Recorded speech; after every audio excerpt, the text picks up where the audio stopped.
For today's video guys, pag-usapan naman natin ang alin ba ang mas maganda, exit o release or bakasyon. Yung tatlo. Unahin natin yung exit. Siyempre, 2 taon kang nagtiis dito sa Saudi Arabia at marami kang na-miss sa Pilipinas. Kaya naman napapaisip ka na pagkatapos ang kontrata mo, magpapile ka na agad ng exit. Kahit wala ka pang ipon, magpapile ka na ng exit kasi ayaw mo na nga dito kasi nga maraming bawal. Hindi mo magawa yung gusto mo. At tapos maliit pa yung sahod, tapos ano ka pa sa kumpanya na pangit na management. Siyempre maiisip mo agad mag-exit at maghanap ng ibang kumpanya para magpataas ng sahod at makapunta o sa ibang open country. Pangalawa, kung maganda naman ang kumpanya mo dito sa Riyadh, Saudi Arabia, siyempre ikaw pipiliin mo magbakasyon. Bakit? Kasi pagkatapos ng bakasyon mo, may babalikan kang trabaho. Yun ang kagandahan sa bakasyon. At siyempre, 2 buwan ka sa Pilipinas, magagawa mo muna lahat ang gusto mo, tapos kahit maubusan ka ng pera, may babalikan ka pa ring trabaho dito sa Saudi Arabia kasi nga bakasyon ka lang. At may posibilidad na may increase yung iyong kumpanya sa iyo, or siguro depende sa performance mo. Ayan. Yan ay dumidepende, ang isang kumpanya kasi dumidepende rin niya sa performance, kung maganda bang sa loob ng 2 taon, naging maganda ba yung record mo sa kanila, naging maayos ba yung trabaho mo, naging marunong ka ba sa mga kasama mo, nag-improve ba yung trabaho mo. May posibilidad na taasan ka ng sahod ng isang kumpanya based on your performance if magbakasyon ka. Ayan. Pangatlo, ito na yung release. Ayan. Yung iba, pagkatapos ng kontrata, nag-iisip ng mag-exit at magpataas ng sahod. Gustong lumipat ng ibang country para makapunta naman sila sa open country at makapag-demand din ng mataas sa sahod. Pero ngayon po dito sa Saudi Arabia, ay pwede ka na pong humingi ng release paper sa inyong kumpanya. At pwede ka na rin pong mag-direct apply dito sa Saudi.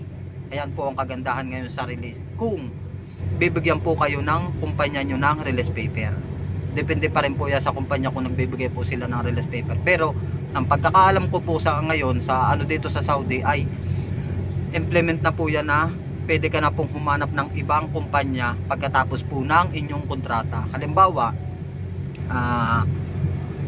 hindi mo na gusto yung management, hindi mo gusto yung hindi mo na gusto yung patakaran, tapos parang pakiramdam mo walang pag-angat ng iyong sahod kahit maganda yung performance mo, kahit maganda yung background mo, pero parang hindi sila magtataas ng sahod, or nadidelay na yung sahod ninyo ng 1 linggo o 2 linggo, tapos walang overtime, nakafix lang yung sahod ninyo sa ganung sahod, hindi tumataas. So pwede ka na pong kung mag-file ng release paper sa kumpanya, pwede ka pong humingi ng release paper before mag-end of your contract. Ayan. Bago matapos ang kontrata ninyo, dapat makahingi ka po ng release paper sa inyong kumpanya para makapag-apply ka na po sa ibang kumpanya. Then, pag nakahanap ka na po ng ibang kumpanya na alam mong maganda na at mataas-taas yung sahod at alam mong afford na, makakaano na sa pamilya, ipapasa mo po yun sa dati sa iyong kumpanya pinagtatrabuhan. Then sila na po ang mag-uusap nitong iyong lilipatan. Pero hindi ka po muna basta bibitawan ng kumpanya, kasi iintay niya po munang matapos ang iyong kontrata bago kanila bitawan. At kailangan ay maibigay mo sa kanila yung offer ng kumpanya. Kung halimbawa nakapasa ka sa trabaho, then na-offeran ka ng ganong sahod, pwede mo pong ibibigay mo na po yun doon sa HR.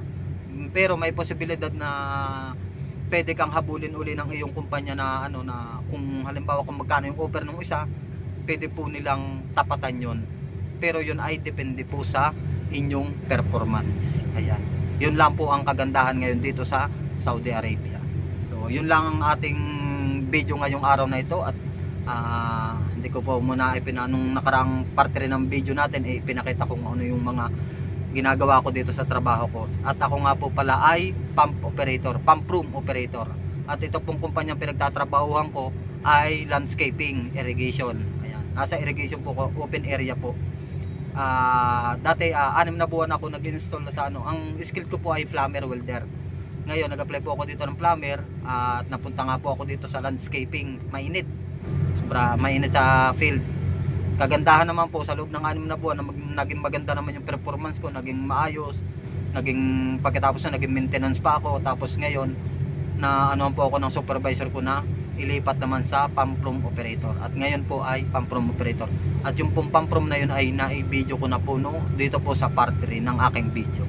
So yun lang po guys ang gusto kong itapin ngayon sa tatlong klase ng ano po dito sa sa Saudi, yung exit, bakasyon, or release. Pero pag release po means hindi po kayo makakabakasyon. Hindi po kayo makakauwi ng Pilipinas. Kailangan makapagtrabaho, tatrabaho muna kayo ng mga 1 year bago kayo umuwi ng Pilipinas. So yung 2 taon plus 1 taon pa po ang ihintay nyo para makauwi ng Pilipinas magbakasyon.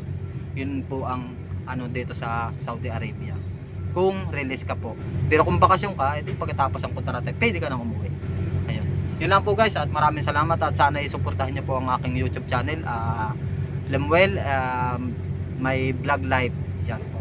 Paki-follow and subscribe naman po sa aking YouTube channel, then paki-pindot na rin po ang notification bell para lagi po kayong updated sa aking mga bagong video ilalabas. Yun na po, maraming salamat and God bless sa inyong lahat.